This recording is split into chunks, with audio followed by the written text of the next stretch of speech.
আল্লাহ রাসূলকে একদিন জিজ্ঞাসা করা হয়েছিল যে সবচেয়ে বুদ্ধিমান কে, এটাই জিজ্ঞাসা। তো আল্লাহ রাসূল সাল্লাল্লাহু আলাইহি সাল্লাম উত্তরে বললেন, আল্লাযী ইয়াযকুরুল মাউতা, যে তার মরণকে স্মরণ করতে পারে সেই হলো সবচেয়ে বুদ্ধিমান। তো আমরা তো জানা যায় যাই, কান্নাকাটিও দেখি, কিন্তু মরণকে তো স্মরণ করতে পারি না। আল্লাহ রাসূল আরেকটা বলেছেন যে জুরু কবরা, এই ছেলে শরম হয় না কেন তোমার? তুমি ওসব চিল্লাচিল্লি করে কি দেখাতে চাচ্ছ? তোমার একটু শরম বোধ হয় না কেন? যতই কষ্ট হোক তুমি আমাকে দেখতে পাও আর না পাও, কথা শোনো, আমি তো তোমার জন্য এসেছি, আমি তো কোনো স্বার্থ নিয়ে আসি। যে যেখানে আছেন দোকানপাটে লেনদেন বন্ধ করে আপনাদের একটা শরম থাকা দরকার। আজকে জিনিস কিনতে হবে কেন? কই, আমরা তো এরকম হাটে বাজারে জিনিস কিনি না, তা তো আছি বেঁচে, হাটে বাজারেই তো যায় না। আমার জীবনে আমি কোনোদিন দোকানেই বসিনি, চায়ের স্টলেই বসিনি, তা আমরা তো বেঁচে আছি। আপনারা যে যেখানে আছেন আপোষে কথা বলে পরিবেশ নষ্ট করার চেষ্টা করেন না। সবসময় একটু শরম বোধ করবেন। শরম, লজ্জাবোধ একটা ভিন্ন জিনিস। আল্লাহ রাসূল বলছেন যে ইমানের 70টা ভাগ আছে, তার সবচেয়ে বড় ভাগ হলো লা ইলাহা ইল্লাল্লাহ, এটাই সবচেয়ে বড় ভাগ। আর সবচেয়ে ছোট হলো ইমাতাতুল আযানিত তারিক, রাস্তা থেকে কষ্টদায়ক জিনিস সরিয়ে দেওয়া। রাস্তায় বসা নিষেধ, রাস্তায় দোকানপাট নিষেধ, মিছিল মিটিং রাস্তায় নিষেধ। আল্লাহ রাসূল বলছেন যেখানে রাস্তা নিয়ে গন্ডগোল হবে সেখানে রাস্তা ডবল হবে, বাড়িঘর ভেঙে দিয়ে। আল্লাহ রাসূল রাস্তার উপরে যত কঠোর, শরীয়তের আর কোন জায়গায় তত কঠোর আমার বিদ্যা বুদ্ধিতে ধরা পড়েনি। রাস্তার উপরে আল্লাহ রাসূল যত শক্ত, যত কঠোর।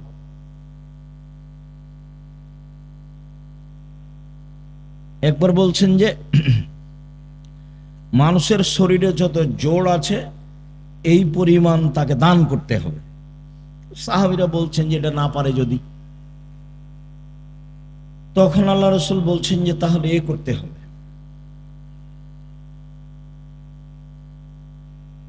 রাস্তা থেকে কষ্টদায়ক জিনিস সরিয়ে দিতে। তাহলে শরীরের যত জোড় আছে সব জোড় সমান দান করা হয়ে যাবে। তো রাস্তার ব্যাপারে আল্লাহ রাসূল খুব শক্ত। তো তিনি বলছেন যে সবচেয়ে বড় ঈমান হলো লা ইলাহা ইল্লাল্লাহ, আর সবচেয়ে ছোট ঈমান হলো রাস্তা থেকে কষ্টদায়ক জিনিস সরিয়ে দেওয়া, রাস্তাতে যেন কোনো সমস্যা না থাকে। তারপরে তো কথা শেষ, বড় শেষ, ছোট শেষ। আবার আল্লাহ রাসূল বলছেন ওয়ালা হাইয়ু মিনাল ঈমান, লজ্জা ঈমানের শাখা। এটা তো দরকার ছিল না, বড় হয়েছে ছোট হয়েছে তো কথা শেষ। কিন্তু আল্লাহ রাসূল আবার এই লজ্জাটাকে ভিতরে ঢুকিয়ে দিলেন। লজ্জা হচ্ছে ঈমানের সবচেয়ে গুরুত্বপূর্ণ শাখা। রাতে এইসব বড় মোবাইলে ল্যাংটা মেয়ে দেখে কে? লজ্জা নেই যার। দোকানে বসে আড্ডা পিটে কে? টিভিতে নগ্ন মেয়ে দেখে কে? লজ্জা নেই যার। আমরা বক্তব্য দিচ্ছি, কোরআন হাদিসের কথা বলছি, দোকানে বসে আড্ডা পিটছে কে? আড্ডা পিটছে, লজ্জা নেই যার। আমি কতবার বলছি যে এইসব নিজের খেয়ে পরের ধন্না ধরে অমুকের চরিত্র ফুলের মতো পবিত্র, এইসব নোংরামি করে বেড়াও, রাস্তাঘাটে দলাদলি করে দাঙ্গাবাজি করে আর একজনকে জেল হাজতে দাও। মানুষের তো অবস্থা দেখলে মানুষ কেমন চরিত্রহীন, মানুষ মানুষের উপরে কি জুলুম করতে পারে। এই ফর্মুলাই হচ্ছে জুলুমের, এই ফর্মুলাই হচ্ছে জুলুমের। তুমি এখানে গেলেই চাঁপাইনবাবগঞ্জের ভাষাতে তুমি তো দূরের কথা, তোমার বাপকে জুলুম করতে হবে। তার মানে এই পদ্ধতি ভুল। এটা হলো খ্রিস্টান আব্রাহাম লিঙ্কনের কাল্পনিক পদ্ধতি। ওরা এগুলো করে না, ওরা আপনাদেরকে বোকা বানিয়ে দিয়েছে, এগুলো করে বেড়াচ্ছে। আমি বহুদিন বলেছি যে একটা ছেলে মাদ্রাসা লাইনে পড়তে দিয়েছেন, কোরআন হাদিস শিখবে, তো তাকে আবার দাখিল পরীক্ষায় ভালো রেজাল্ট হয়েছে, তো তাকে আপনি আবার কলেজে ভর্তি করলেন কেন? কে খালা বলেছে ভালো রেজাল্ট হয়েছে, তাকে ছেলেটাকে কলেজে ভর্তি না করে কোথায় পড়াচ্ছে? একটা ইঞ্জিনিয়ার হতো, একটা ডাক্তার হতো। খালা এ কথা বলে, মামি এ কথা বলে, চাচা এ কথা বলে, চাচি এ কথা বলে, সবাই এ কথা বলে, তখন ছেলেটাকে স্কুলে দিয়েছে, ডাক্তারি লাইনে পড়ছে। তো যেই ছেলেটা প্রথম থেকেই স্কুলে আছে, বাপে বলছে ভালো মেধা, তো পঞ্চম শ্রেণী থেকে 2-3 জন প্রাইভেট মাস্টার রেখেছে, দশমে গিয়ে 4 জন প্রাইভেট মাস্টার রেখেছে।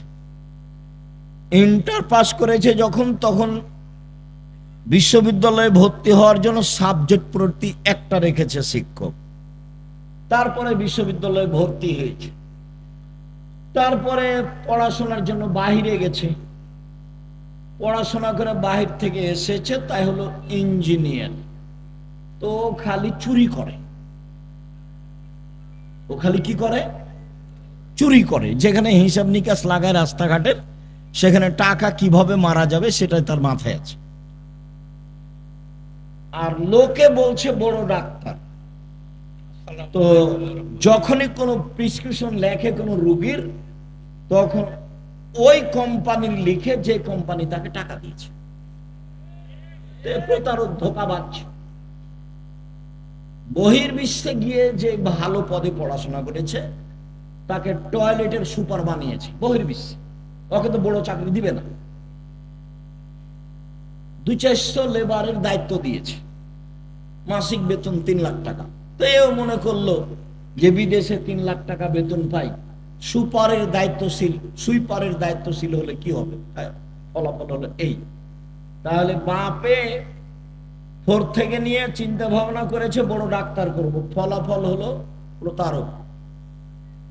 বাপে বলছে বড় ইঞ্জিনিয়ার বানাবো, ফলাফল হলো চোর।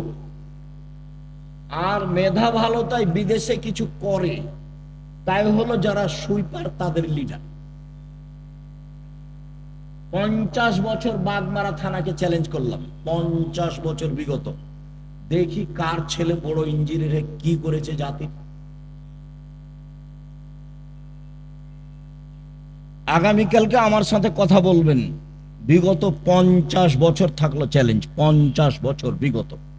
আপনি বলবেন আমার ছেলে পড়াশোনা করে দেশের এই করেছে, জাতির এই করেছে, জাতির এই করেছে, সব সময় জাতির কল্যাণের জন্য প্রস্তুত আছে, এটা দেখাবো। এই ছেলেটাকে কোরআন হাদিস শিখতে দিয়েছিলেন, তাকে আবার ওখানে দিলেন কেন? এ কি করবে? যাকে সব সময় প্রাইভেটে রেখেছেন সেটাই হলো না, তারই ফলাফল এই। আপনাকে আমি বহুদিন শুনিয়েছি বাগমারার মাটিতে।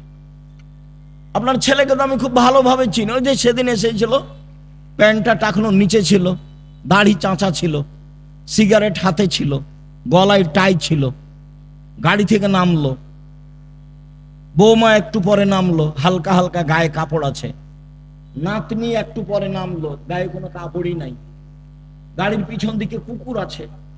এই তো আপনার পড়াশোনার ফলাফল।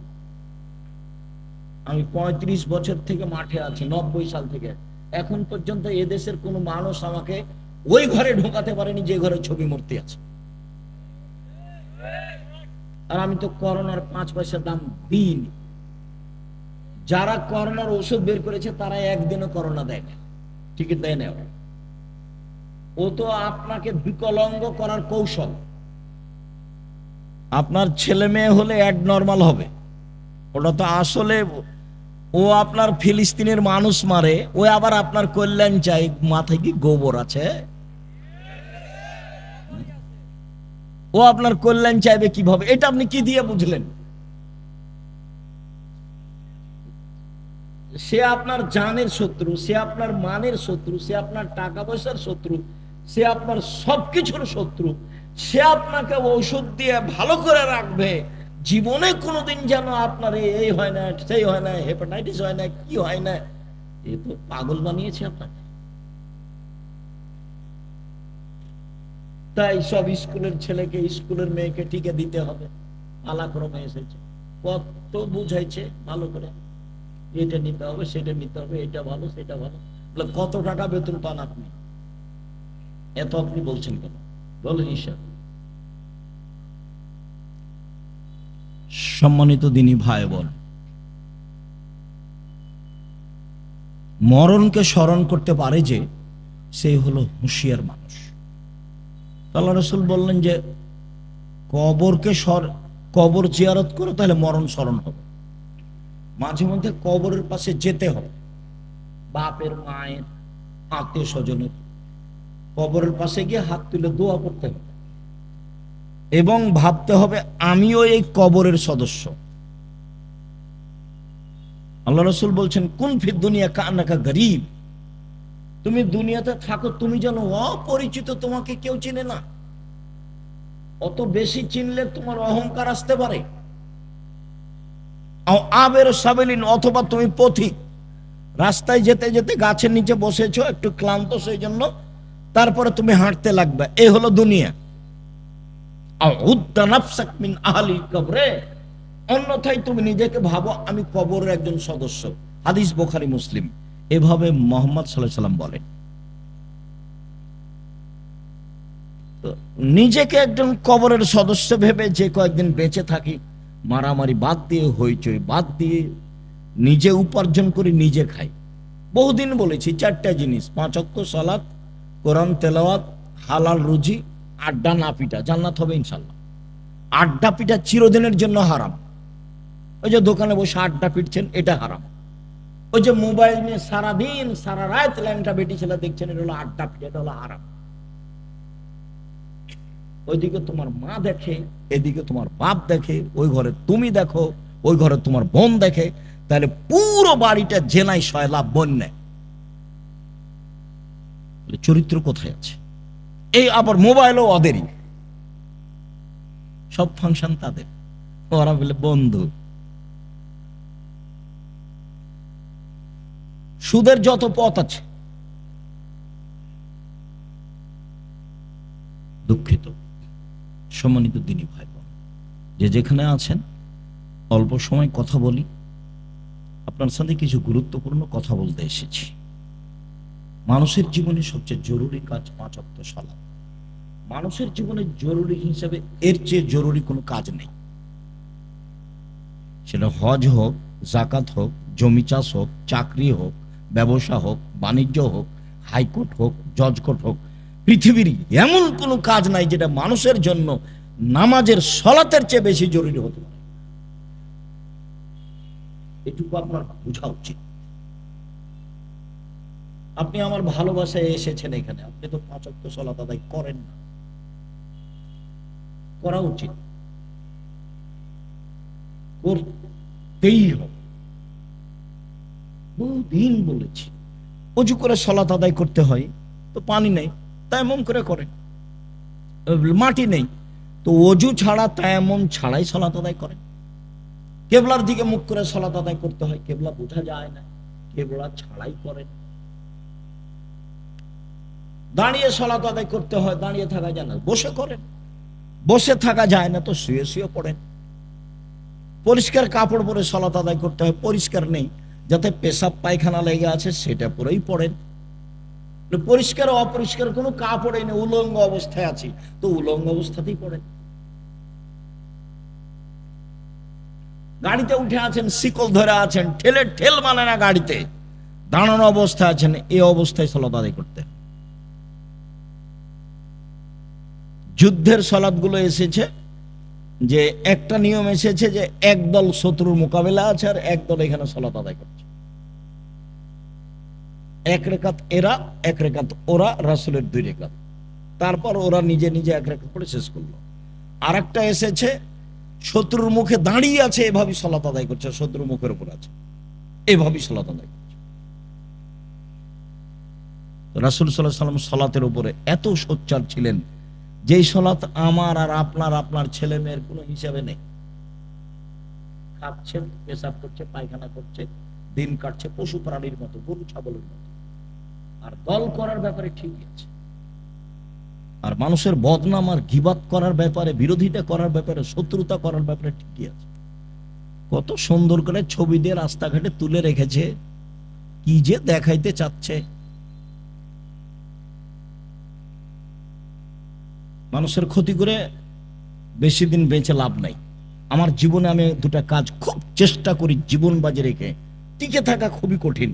তার একটা হলো, আমি আমার জীবনে মানুষের কোনোদিন প্রতিশোধ নিব না, ইনশাআল্লাহ। সে যা পারে করুক, যা পারে বলুক। পারিবারিক ভাবে হোক, জমি জায়গার ব্যাপারে হোক, সামাজিক ভাবে হোক, দল সংগঠন ভাবে হোক, মানুষের কোনোদিন প্রতিশোধ নিব না। আর মানুষের পিছে পড়বো না, বদনাম করবো না। আমাকে ধুইয়া ছেড়ে দেখ না কেন, ও নিয়ে আমি মাথা ঘামাই না। বলেছে বলেছে, হ্যাঁ আমাকে এভাবে বলবে মানে, এরকম আমার মাথায় কাজ করে না। বরং আপনাকে আমি কতদিন বললাম, কেউ যখন গালি দেয় তখন আবার বন্ধ করলে আমি আবার পাল্টা রিং দিয়ে বলি যে ভাইজান, গালি কি আরো বাকি ছিল, হয়তো বা মোবাইলে টাকা শেষ হয়ে গেছে, নাকি গালি দিয়ে নেন। প্রতিশোধ নিয়ে লাভ নাই, ওর পিছনে পড়ে লাভ নাই। আমার আব্বা বলতেন যে ছেলে মেয়ে দুনিয়াতে এসেছে ভাগ্য ছেড়ে এসেছে, তাই তাদের চিন্তা করতে হবে। আমি এখন বলি আব্দুল্লাহ, আব্দুর রহমান, আব্দুর রহিমের চিন্তা করতে, ওরা কি ভাগ্য ছেড়ে এসেছে? ওরা ভাগ্য নিয়ে আসেনি, ওদের তাকদিরে কিছু লেখা আছে তো নাকি? যেদিন আল্লাহ মানুষ সৃষ্টি করেছেন সেদিন চারটা জিনিস লিখেছেন, হায়াতাহা ও মাউতাহা ও রিজকাহা ও মাসাইবাহা। তার মরণ, তার জীবন, তার রুজি, তার অসুখ বেসুখ। করোনা লেখা থাকলে হবেই। চারটা লেখা আছে, এক মরণ, দুই জীবন, তিন রুজি, চার রোগ ব্যাধি। আমি এই কথা বলিনি, এই কথা মোহাম্মদ সাল্লাল্লাহু আলাইহি সাল্লাম বলেছে। এটা আমার ব্যক্তিগত কোনো স্বাধীনতা নাই এখানে, এটাকে আমি বিশ্বাস করি এবং খুব শক্তভাবে বিশ্বাস করি। ঢাকাতে এক লোক করোনা হয়েছে, তো আমি দেখবো আর গায়ে হাতে একটু দোয়া করব। তো আর ছেলে মেয়ে সবাই আছে, খালি আমাকে অনুরোধ করছে যে ওস্তাদজি আপনি ভিতরে আসেন না, ওস্তাদজি আপনি ভিতরে আসেন না, আপনি আমার আব্বার জন্য বাহির থেকে দূর করেন, দোয়া করেন। বলছি আমি তো, আমার অন্তর তো ধাক্কা খাই না যে তোমার বাপের গায়ে হাত লাগালে আমাকে করোনা ধরেও যদি, তা আমি বলবো না যে এই কারণে ধরেছে, আমি বলবো ওই যে লেখা ছিল সেই জন্য ধরেছে। আমি এত তাড়াতাড়ি পরিবর্তন হতে চাই না, মার্কস দিয়ে ভাগ্য বাড়াতে রাজি নই, এটা করতে রাজি নই। শুনুন, 5 ওয়াক্ত সালাত আদায় করতে হবে আপনাকে। আজকের জরুরি কথা আপনার সাথে, মানুষের জীবনে কিছু চাওয়া পাওয়া আছে। মানুষ বেঁচে থাকলে সমস্যা নেমে আসে, মামলা মোকদ্দমা হয়, জমি জায়গা লাগে, বাড়ি ঘর লাগে, কিছু লাগে মানুষকে। তো মানুষ আল্লাহকে বলতে শিখুক। কাকে বলতে শিখবে? আল্লাহকে। ও পারে, আরো যা করে তাকে কেউ ঠেকাতে পারে না, আরো ঠেকিয়ে দিলে কেউ করতে পারে না। আমার তার কাছে যে, আমার কাছে যে কত প্রমাণ আছে, মাঝে মধ্যে বলি না, 2013 সালের 24শে আগস্ট রোজ মঙ্গলবার সকাল 11টার সময় হাঁটাবো, বীরহাটাবো, রূপগঞ্জ, নারায়ণগঞ্জ, ঢাকায় বলেছিলাম আমার হাতে টাকা নাই, এ কথা সত্য, এখানে প্রতিষ্ঠান গড়বে, এ কথা সত্য, ইনশাল্লাহ গড়বেই গড়বে। প্রতিষ্ঠানটা প্রায় এখন 100 বিঘা জমির উপরে, 100 বিঘা। 2016 সালের 17 ফেব্রুয়ারি রোজ বুধবার বিকাল 4টা 4:30টার সময় বলেছিলাম এই ডাঙ্গিপাড়ায়, সেই প্রতিষ্ঠান এখন প্রায় 50 বিঘার উপরে অবস্থান করে, 50 বিঘা। এবছরের জানুয়ারিতে ছাত্র ছিল 2200, প্রায় 5000 ছেলে মেয়ে পড়াশোনা করে, 300 জন শিক্ষক শিক্ষিকা, প্রতি মাসে বেতন লাগে 40 লক্ষ। অথচ আমি নিজেকে মনে করছি আমি হলাম কচুর পাতার পানি। কচুর পাতার পানি বুঝেন না? একটু বাতাস আসলে কেমন হয়? এই পড়লো, এই পড়লো, এই পড়লো। মানে আমি ভিত্তি দিয়ে, বংশ দিয়ে, নিজের ব্যবসা দিয়ে, ক্ষমতা দিয়ে জামিয়া সালাফিয়া চালাই না। চলে কিভাবে আমি নিজেই বুঝতে পারি না, তা আমার আবার ক্ষমতা কি? সম্মানিত দিনী ভাই বোন, 6-7 নভেম্বরে আছে, একদিনের ভালোবাসা গড়াইন না, নইলে আমি তো তখন আর আসতে চাইবো না। মাঝে মধ্যে যাবেন, ভালোবাসা গড়াবেন, পত্রিকা নেবেন। আপনার টাকা দিয়ে এতগুলো পত্রিকা ছাপে, কত জানো? প্রায় 16,000 পত্রিকা ছাপে, আল ইতেসাম পত্রিকা। তা আপনি মনে করিয়েন না যে আমার টাকা দিয়ে ছাপাই, আপনার টাকা দিয়েই ছাপাই। আব্দুল রাজ্জাক সাহেব কই, আমার বাঘ মারা বাড়ি, আমি তো কোনোদিন টাকা দিন। আপনি দেননি, কেউ দেয় না, এটা হয় কিভাবে? প্রায় 500-র অধিক এতিম এবং অসহায় মানুষ আছে, তাদের রুজি হয় কিভাবে? কেউ দেয়, নাহলে কিভাবে হয়? ওখানে কি মারিয়ামের মতো আল্লাহ দিয়ে যায়, জিবরাইল দিয়ে? মারিয়ামের খালু জাকারিয়া বলছে, মারিয়াম এ কি ফল, অসময়ের ফল যে, শীতের দিনে রাজশাহীর ফজলি আম। ফজলি আম ছিল না, এমনি বলছি, শীতের দিনে অসময়ের ফল। তখন মারিয়াম বলছেন, হাজা মিন ইনদিল্লাহ, এগুলো কোথা থেকে এসেছে? আল্লাহর পক্ষ থেকে এসেছে। এমন তো আর এখন নয়, মানুষই দেয়। এত বড় প্রতিষ্ঠান, মানুষের সহযোগিতাই চলে। অবশ্যই যাবেন 6 তারিখ 7 তারিখে, দেশ বিদেশের আলেম ওলামা থাকবেন। আর ইবতেসাম এলাহি জহির, এহসান এলাহি জহির পাকিস্তানের ছেলে ইবতেসাম এলাহি জহির থাকবেন, আরো কে কে থাকবেন আমি এটা জানি। সম্মানিত দিনী ভাই বোন, রাতের সালাত, রাসূল সাল্লাল্লাহু আলাইহি সাল্লাম বলেন, ইন্না শায়তান ইয়াকিদু আলা রাসিয়াতি আলা কাফিয়াতি রাস আহাদিকুম। যখন তোমাদের কোনো ব্যক্তি রাতে ঘুমায়, তখন শয়তান তার মাথায় চুলে গিরা লাগায়, 3টে গিরা লাগায়, চুল থাক আর না থাক, চুলে গিরা লাগায়। বা এজরিবু আলা উকদাতিন, ওই গিরার উপরে এভাবে হাত দিয়ে থাবা মারে আর বলে, উরকুদ, ঘুমাও, লাইলন তবিল, রাত লম্বা, রাত লম্বা, ঘুমাও, রাত লম্বা। এভাবে শয়তান এরকম করে। ফাইনিস্তাই কাজা আহাদুকুম, তোমাদের ব্যক্তি যদি এখন কেউ ঘুম থেকে উঠে যায়, জেগে যায়, যাকারাল্লাহ, তারপর বলে আলহামদুলিল্লাহিল্লাযী আহয়ানা বাদা মা মাতানা ওয়া ইলাইহিন নুশুর, ওই আল্লাহর প্রশংসা যে আল্লাহ আমাকে মরণ দেওয়ার পরে জীবন দিল। একটু আগে মরণ দিয়েছিল, এখন আবার কি করলো? জীবন দিল, পরে আমি প্রশংসা করছি। এইটুকু বললেই একটা গিরা খুলে যাবে। শয়তান যত বড়ই পাওয়ারফুল ক্ষমতার অধিকারী হোক না কেন, আমি দোয়া পড়েছি, ঘুম থেকে উঠে গিরা খুলে যাবে।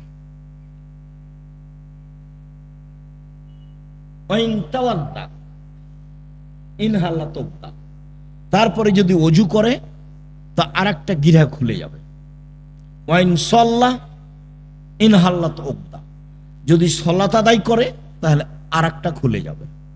ফাসবাহা নাশিতান তাইয়িবান নাফসে, এখন এই লোকটা সকাল করবে খুব উৎফুল্ল মনে, হাসি খুশি মুখে, উৎফুল্ল মনে, হাসি খুশি মনে, দেখতে ভালো লাগবে, কাজ করতে ভালো লাগবে, প্রশান্তির সাথে সকাল করবে। ওয়াইল্লা, এমনটা যদি না হয়, আসবাহা খাবিসান নাফসে কাসলানা, তাহলে ও সকাল করবে কেমন কেমন মুখে, বিবর্ণ মুখে, কেমন কেমন মুখে, ঘৃণিত মুখে, অলস চেহারায়। 7-8টার দিকে উঠবে, মুখটা দেখে কেমন কেমন লাগবে। কেন? শয়তান আর মুখে পেশাব করে দিয়েছে, কানে পেশাব করে দিয়েছে। শয়তানের ক্ষমতা খুব বেশি, ক্ষমতা এত বেশি ক্ষমতা। আল্লাহ যখন বললেন, এই সরে যা, আমি যে তোকে বললাম যে আদমকে সিজদা কর, তো সিজদা করলি না কেন? বলে, আদম মাটির তৈরি, আমি তো আগুনের তৈরি, ও নিম্নমুখী, আমি ঊর্ধ্বমুখী, আমি কেমনে তাকে সিজদা করি? সর এখান থেকে, সর, তোর অহংকার বেশি, সর এখান থেকে, সর। তখন বলছে আচ্ছা ঠিক আছে সরে যাও, আমার একটা কথা। হ্যাঁ কি কথা? আমাকে কিয়ামত পর্যন্ত বেঁচে থাকার সুযোগ দিতে হবে। কার দাবি এটা? শয়তানের। তা আল্লাহ বললেন ঠিক আছে দিলাম, এলা ওয়াক্তি মালুম, একটা সময় পর্যন্ত দিলাম। যেমন পেয়েছে সময় তেমনি বলছে ওয়াইজ্জাতে, তোমার সম্মানের কসম, আল্লাহকে বলছে ইয়া রাব্বি, শয়তান বলছে ইয়া রাব্বি, হে আমার প্রতিপালক, তোমার সম্মানের কসম, লাউজ্ঞানিল ইনসানা মাদামা তারহুম ফি আসাদিহিম, আদমের ছেলে মেয়েকে পাপ করাবো করাবো করাবো, ওকে আমি ভুল পথে নিয়ে যাব যাব যাব, ওর দেহে যতদিন শ্বাস আছে আমি তাকে পাপই করেই ছাড়বো, ও কেমনে জান্নাতে যায় তা আমি দেখে ছেড়ে দেব। এই কথা শয়তান বলল। আপনি বুঝতে পারছেন না, কোরআন মাজিদে শত জায়গাতে এসেছে সব খারাপকে আপনাকে ভালো করে দেখায়, যত খারাপ তত আপনার কাছে প্রিয়। ল্যাংটা ছবি আপনার কাছে ভালো লাগে কেন? জেনা ভালো লাগে কেন? দোকানে বসে আড্ডা পিটতে ভালো লাগে কেন? হই হুল্লাড় করে চিল্লাচিল্লি করতে ভালো লাগে কেন? মানুষের বদনাম করতে ভালো লাগে কেন? মানুষকে জেল হাজতে দিতে ভালো লাগে কেন? মিথ্যা কসম সাক্ষী দিতে আপনাকে ভালো লাগে কেন? সব ছুঁচামি, নোংরামি, শয়তানি, জঘন্য কাজ আপনাকে ভালো লাগে কেন? সব শয়তান আপনার মাথায় সারাদিন পাকায়, সেজন্য ভালো লাগে। তো বলেছে আমি ওকে জাহান্নামে নিয়ে যাব, কেমনে জান্নাতে যাই তা আমি দেখে ছেড়ে দেবো। এটা আল্লাহর সামনে তার কসম, বলছে তোমার ইজ্জতের কসম, আমি ওকে জাহান্নামে নিয়ে যাব, আমি একাই যাব। তাহলে পৃথিবীতে সবচেয়ে বেশি রিক্সে জীবন কাটায় কে বলেন তো? শয়তান। ওর চেয়ে রিক্সে, খুব বেকায়দায়, খুব বিপদগ্রস্ত অবস্থায় আর কেউ নেই শয়তান ছাড়া। আর তার কাজ আবার কমে গেছে। কেন? ইহুদিদের কাছে তার কোনো কাজ নাই। আমাদের চাঁপাই নবগঞ্জে বলে শয়তান হলো 14 ইলিমের পড়া, মানে বিদ্যা আছে সব। ইহুদি তো জাহান্নামে যাবেই, তো ওখানে গিয়ে কি করবে? খ্রিস্টান তো জাহান্নামে যাবেই, তো ওখানে গিয়ে কি করবে? হিন্দুরা তো জাহান্নামে যাবেই, তো ওখানে গিয়ে কি করবে? যারা কাদিয়ানি তারা তো গেছে, যারা শিয়া তারা তো গেছে, আকীদায় মার খেয়েছে যারা, তারা তো জাহান্নামে যাবে। তো তাহলে শয়তানের কাজ সব জায়গা থেকে ঘুরে এসে যারা কোরআন হাদিস পড়ে, মানতে চায়, সালাত আদায় করতে চায়, এখানে আছে। যারা দিন ধর্মের যত কাছাকাছি, শয়তান সেখানে তত শক্ত। এখন আল্লাহ যদি বলতেন এই শয়তান কিছু করতে পারবি না, যা কিছু করতে পারবি না, তাহলে খুব ভালো হতো। তো এখন আল্লাহ বলছেন যে আচ্ছা ঠিক আছে, ওয়া ইজ্জতি ওয়া জালালি ওয়া ইরতিফায়ে মাকানি, আমার সম্মানের কসম, আল্লাহ বলছেন আমার সম্মানের কসম, আমার মর্যাদার কসম, আমার ইজ্জতের কসম, আদমের ছেলে মেয়ে যতবার ক্ষমা চাইবে ততবার ক্ষমা করে দেব। এইটা বললেন, তার মানে ক্ষমা চাওয়ার একটা পালা থেকেই গেল। আমাকে আপনাকে বাঁচতে হলে দিন রাত ক্ষমা চেয়েই বাঁচতে হবে না। আস্তাগফিরুল্লাহ ওয়া আতুবু ইলাইহি তাসবিহ করে নিতে হবে। তাসবিহ, শ্বাস চলে যেমন অজান্তে, মুখে থুথু আসলে ফেলে দেন যেমন অজান্তে, সময় আসলে খাওয়া রেডি হয় যেমন স্বাভাবিকভাবে, তেমনি জীবনে স্বাভাবিকভাবে আসতে হবে আস্তাগফিরুল্লাহ ওয়া আতুবু ইলাইহি। আস্তাগফিরুল্লাহ ওয়া আতুবু ইলাইহি। চলছেন, ফিরছেন, উঠছেন, বসছেন, আল্লাহ বললেন যে ঠিক আছে, আদম সন্তান যতবার আমাকে বলবে আমার ভুল হয়েছে ততবার আমি ক্ষমা করে দেব, এইটা বললেন। কিন্তু বললেন না যে তুই কিছু করতে পারবি না, এটা বলে।